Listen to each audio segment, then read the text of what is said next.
going on, everybody?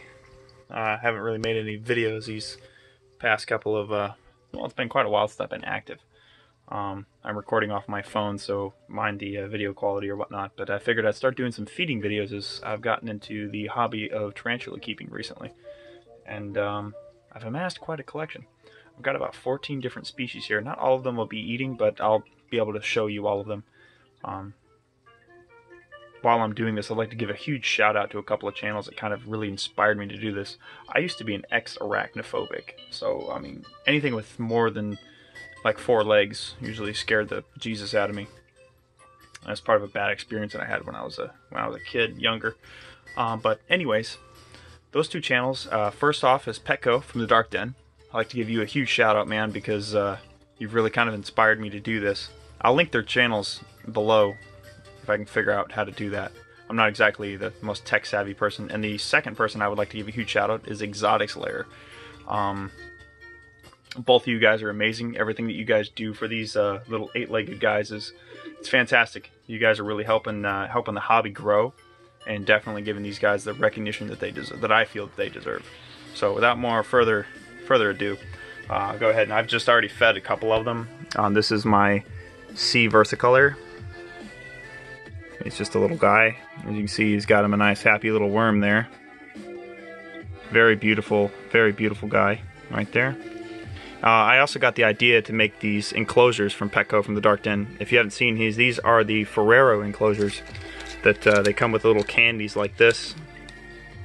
They come inside there, stacked too, and you can make them either for arboreals like you see here, or you can even make them like for terrestrials if you wish, and just put the air holes in the top lid. But here's my P. Emirna, which is the Venezuelan sun tiger, and he's got himself a happy little worm there. You see he's made himself a nice little cozy burrow there off to the side. Sorry, once again, sorry for the video quality here if it's not the best, or if the audio, because I'm just, like I said, just recording off of my phone, nothing special. But you kind of get a good look at the little enclosure I've built here. Not too bad. So we're going to go ahead and close these guys up. Oops. And try not to spook them. Close those up there. Go ahead and introduce you to a couple of others. This is my Guyana pink toe. It's a Viculera viculera. This was the first tarantula that I ever had, and she's had a total of 3 molts since she's been with me. One of her more recent molts is right here. Oh, come on, focus. This phone is right here. So what we are going to do is I've got a Brachypelma bohemi and a Brachypelma hamori up here, the ex-smithy. This right here is my Indian ornamental that I just picked up not that long ago, which is the P. Posela. God, how was that pronounced? Not Poselatheria, but Pisela. I'm sorry, Piselatheria.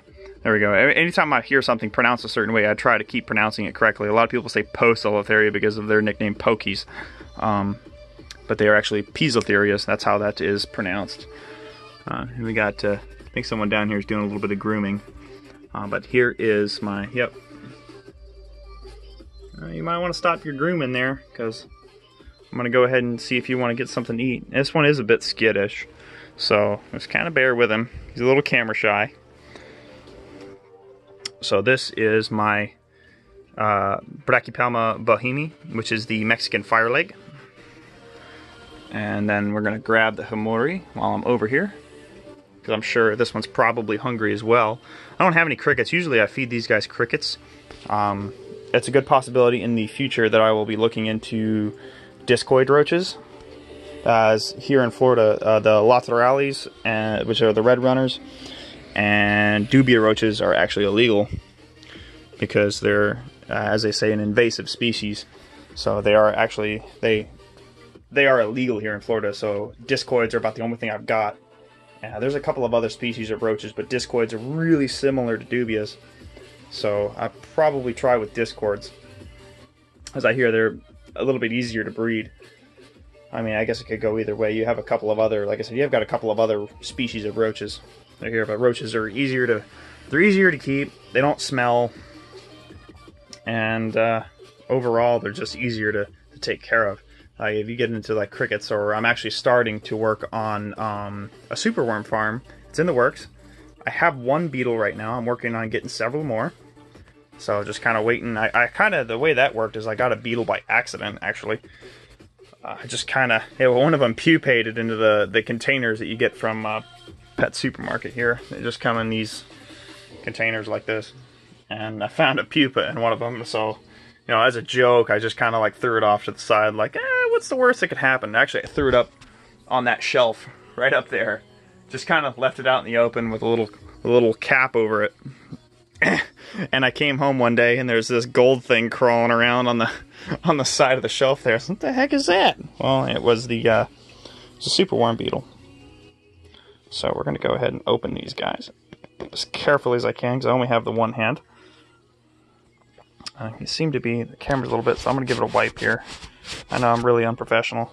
Oh, there we go, it's a little bit better. I'm gonna go ahead and open that guy, and we're gonna open this guy here. I know the lid says GBB. I used to have a green bottle blue, but it was when I first started keeping tarantulas, and I made a very fatal mistake. And I'll own up to it. It was my mistake. It was my negligence as a keeper, and I was keeping them up here right off to the side. Well, I accidentally knocked the one off, and it hit and bounced off of this and fell.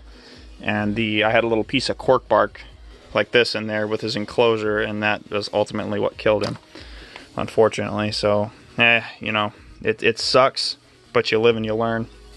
I now know not to do that anymore. I'm working on getting some stuff rearranged in here. Those are my two scorpions. I've got a Pandus Impeditor, which is the Emperor right there, and I've got the Heterometeorus spinifer, which is the Asian forest scorpion in there. I did make those lids myself. I can't take credit for them. I did see that I was inspired by a guy on YouTube, and I can't for the life of me remember the video or the actual channel that I saw that on, but I remember seeing it, and it's been working great.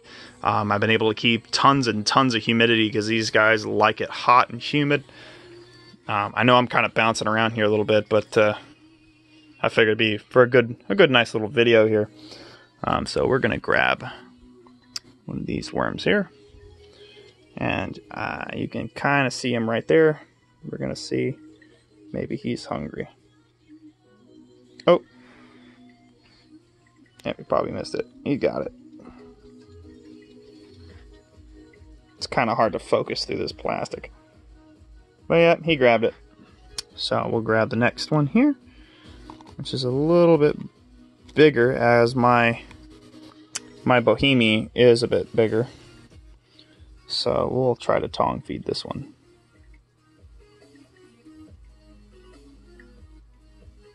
If it doesn't get spooked, which it probably will. So we'll try and put it down here. Like I said, he's camera shy. Go ahead and let the worm go. We'll see if you grab it. Come on. Come on, you can do it. Get that there worm. Come on, I know you're hungry. You've got to be hungry. Like I said, this one's really skittish. And I've never really been able to get this one to eat on camera, so he may not even eat it. It's a good chance that he probably won't. But I'm going to try with a few other ones. Unfortunately, the other two that I'm going to try, the one is very hard to see, as it's the skeleton, the Euphorius Muranus, which is the skeleton leg. It hides all the time. It is like the definition of a pet hole. It never comes out. Except for yesterday, it gave me a heart attack as I was kind of sprinkling its enclosure. And man, it come flying out of this tube, and I thought I was had. Come on. Oh, yeah, there we go. And I probably just missed that takedown. But he got it. Oh, look at him. He's fighting. Yum, yum, yum. Whoa. I always like feeding the slings. Everyone likes feeding the big guys. I like feeding these little ones because, man, they put up some of the best takedowns. Because they will wrestle that mealworm from one end to the other, then one end to the other. And you notice some of the substrate here is a little dry. And this is wet because I just watered these guys like yesterday or the day before. I always make sure all of my, you know, you hear a lot of controversy with slings with these saying that they can drown. Well, I beg to differ, to be honest. I've always kept every single one of my guys. Now, I haven't been keeping them very long, but I keep them all exactly the same. Once they get to a certain size, I put an actual full cap of water. Like this usually is just a little shallow water cap, but I always make sure every one of my tarantulas has access to water. Most of them like to be kept really dry, you know, or some that are humid, but it doesn't matter either way. The only animal that I do not have a water dish in is my dune scorpion, which is over there, because they actually hate water, and moisture or anything like that can actually kill them. So it is the only animal that I don't give water, because they get all their nutrients and all of their hydration and water. They get it from the prey that they eat. So I keep Tim over there very well fed. He's a very nice, plump, happy scorpion. So we're gonna go to this guy here, which is my Grammostola pulchripes, which is the Chaco golden knee. This one almost never eats for me. I usually just have to pre-kill the food and just leave it in there and just periodically check back. But a lot of times this one will not eat for me. At least it doesn't like to take prey items from me. If I leave them in here, it will scavenge them, I've noticed. But since she just recently molted too, probably less than, let's see, she must not have been hungry because that's still sitting in there. Granted, it's only been like a day or two. That's her web bed that she made. So she's probably not hungry. I will try to give her, I'll take that one out.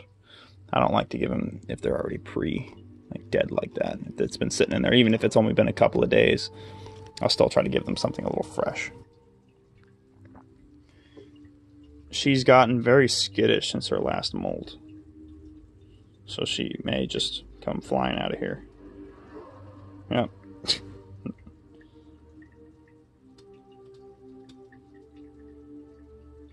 Yeah, not hungry, not having it.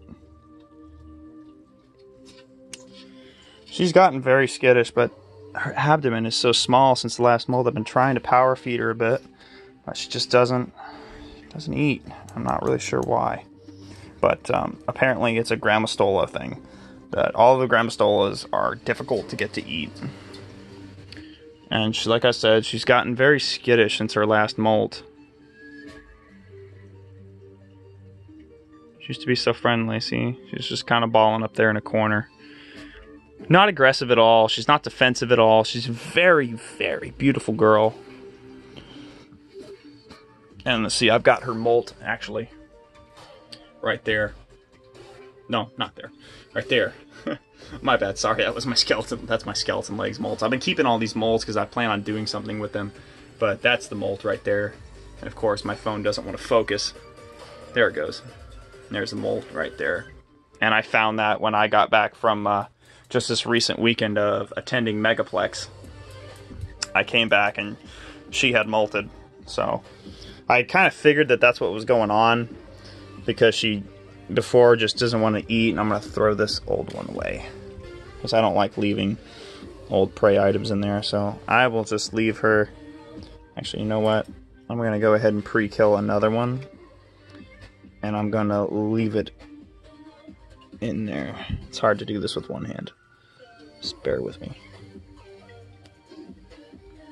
I always make sure I crush the heads really good, and then just kind of leave it in there. Put it over by her hide where she goes. She may go and find it and eat it, munch on it later. But she almost never, ever, ever eats for me. I've tried recording it in the past, and she just doesn't, she doesn't like it. So I think we're going to go ahead and, let's see. Because there's my Nandu. I just fed that one the other day. You can see him back there. And then this is what I was saying, my skeleton leg just kind of lives down in that hole there.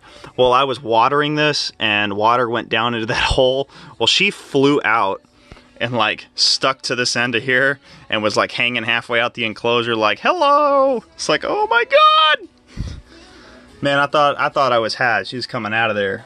And in here, this is another pet hole that I own. This is the Damon variegatus, which is the Tanzanian tailless whip scorpion. It's a female, and she's almost always back there in that corner hiding.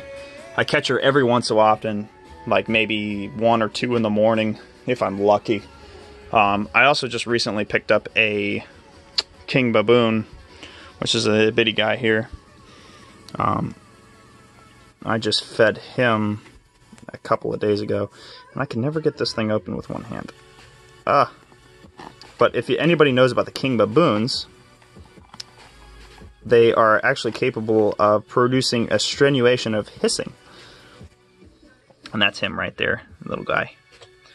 Said I don't want to disturb him too much. Hey, come on, did you just dump that water out everywhere? Did you seriously just do that? I just gave you water and you dump it everywhere? I just checked these fossorials, man, I'm telling you. My non-dude's notorious for it. They pack their water dish full of substrate, and this little booger did the same thing. Now where's that water bottle?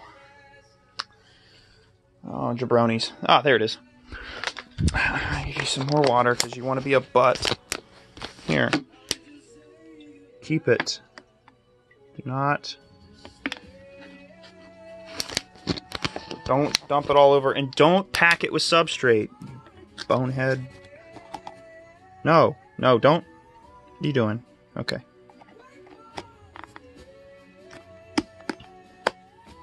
Make sure that's good and closed. A bite from one of these guys is rather nasty.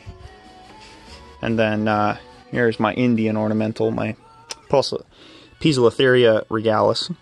It's just a little one right now. And I'm going to attempt to do this one hand without her running out, because they do get spooked very easily. Just very, very carefully. Don't run. Don't run. It's okay.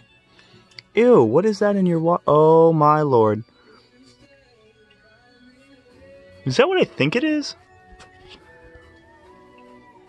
I'm hoping that's not, like, mold. That would be really bad. That's okay. I'm going to be getting her out of this within a day. But that's her down there. Come on, focus! There she is, in all of her wonderful beauty. Oof. I'm thinking that's... It doesn't look like mold, though. That looks like, looks like web. That's web. That ain't mold. That is web. Spider web. So, I'm not sure what that is. But she's going to be coming out of here within a day or so. So, she's only got till tomorrow. As tomorrow for me is payday. And I'll be able to get these guys rehoused in something a little more appropriate. Just set her up there. And we're going to come back here. And that is my Apipel Masimani, my striped knee, the orange color form. I think they have different color forms. I don't know. She's orange, like tan. That's the Tiki. And back there I have a... man, my brain is like shot today. Is my Avicularia Metallica. My pink toe Metallica. And then there's my Dune Scorpion, which you won't see him because he hides. And yeah, we're not going to be able to see these guys either. Because they're down in their burrows hiding. They come out at night. And that's about it. I might be able to show you this one. Let's see if I move some of my crap out of the way here. This one's made a nice happy little burrow in the back here. It's my Brachypelma apulosum. Abulosum, I think that's how it's pronounced. It's the Honduran curly hair. Super shy guy. Super, super shy. But there he is in all of his wonderful glory. Or he, she. I'm not sure. I haven't been able to sex this one yet. This one is a confirmed female as I sexed from the molt. My skeleton leg did an awesome job of destroying the abdomen, as you see. So I was kind of like, about that. It's like, well, so there's that. That's pretty much all my spoods. All 14 of them. Oh, I still have the Lacedoria parabana that's down here, which is... That's a mature male, and he's been making sperm webs like crazy. I need to find him a mate. But that's my Brazilian salmon pink down there. And then of course my bearded dragon that's over here in the corner. As you can see, I still haven't really unpacked for Megaplex. I'm still kind of cleaning up this whole place that I call a room. But yeah, I was just attending this year. Last year I went as a sponsor. That's my badge up there. That's pretty much it, though. I just kind of wanted this to be like my first official YouTube video being back, I suppose. Let me guys know if you... let me guys. I have a slight dyslexia too, apparently. Let me know if you guys want to see more videos like this. If you want to see more, because I want to start doing feeding videos and stuff. Maybe get more of a proper setup, some tripods or something. Start doing some feeding videos of my tarantulas, and probably some more stuff on the fursuit side of things, as I am a suitor. So this is going to be kind of like a lifestyle channel. A little bit about my car, a little bit about the furry fandom, and tarantulas and scorpions or whatever. You know, just a little bit of a whatever channel. But till then, it's A on the Hybrid signing out.